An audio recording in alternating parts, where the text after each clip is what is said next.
Good morning, scholars. How are you? Hope you all are fine.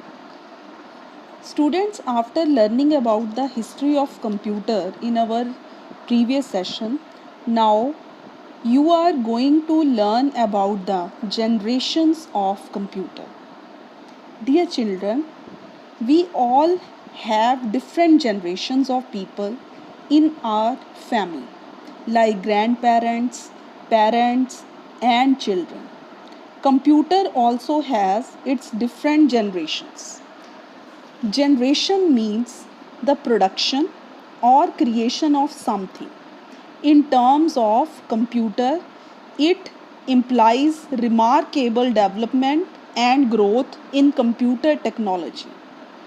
The growth of computer took place in 5 phases. They are called computer generation. The growth of computer took place in 5 distinct phases called computer generations. So today let us learn about these different generations of computer one by one. First of all, we will discuss about first generation computers. The first generation computers used vacuum tubes for circuitry and magnetic drums for memory and were often very big in size. They were taking up entire rooms. The very first generation computer, it was very much big and a large hall room was required for keeping this type of computer. They were very expensive to operate. They were power hungry machines. They generated lot of heat, which was often the cause of malfunctions. First generation computers, they were using machine language, the lowest level programming language understood by computers. Input was based on punched cards and paper tape, and output was displayed on printouts. So this was all about first generation computer. Now we will discuss about the second generation computers.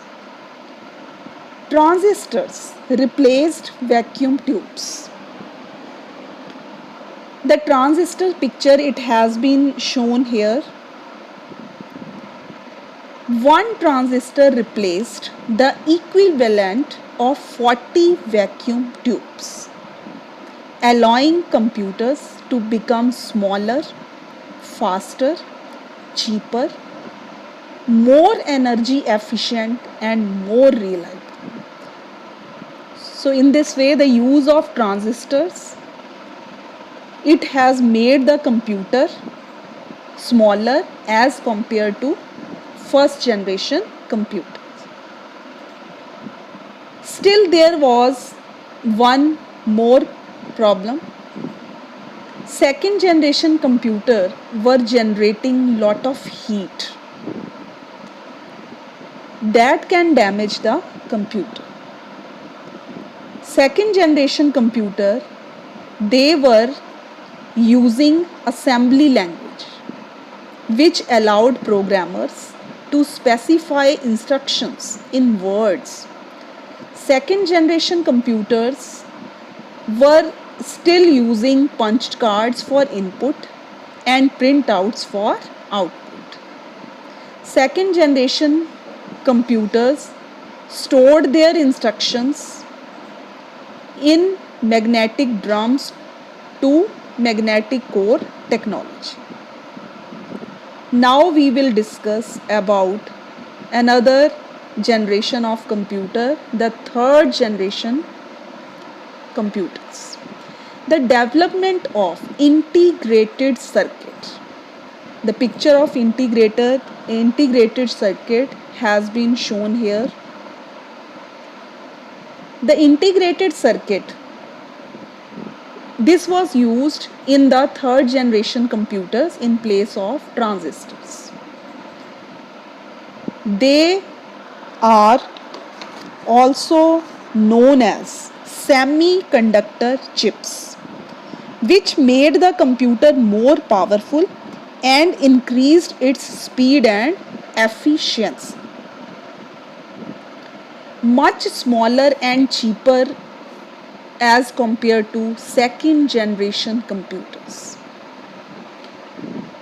Third generation computers could carry out instructions in billionths of a second.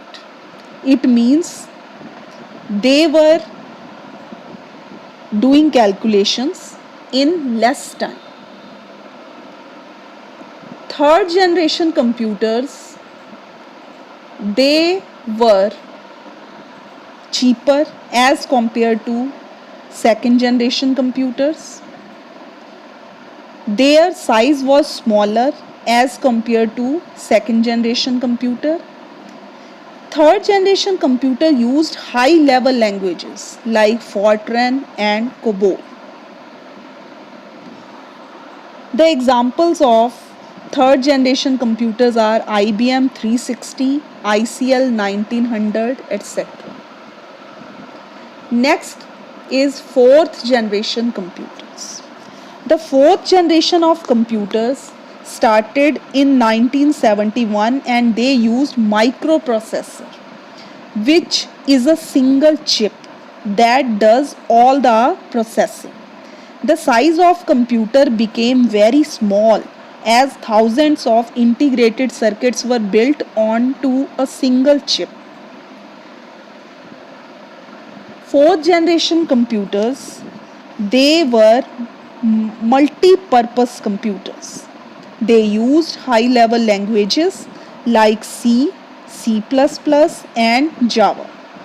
They are accurate, reliable, and very fast. Intel 4004, Macintosh, IBM 370, etc. are the examples of fourth generation computers. Now we are going to talk about the fifth generation computers. The fifth generation computers are based on artificial intelligence. In short, you can call it AI. They are still in a development. The main goal of the fifth generation is to develop the computers that can respond to natural language and are capable of learning and taking their own decisions. For example, robot. The fifth generation computers will use super large scale integrated chips. They will have artificial intelligence. They will be able to recognize images and graphs. They will be able to solve highly complex problems, including decision making. And they will work with natural language. So students, today we have discussed about 5 types of computer generations. I hope you must have enjoyed today's learning session. Thank you so much.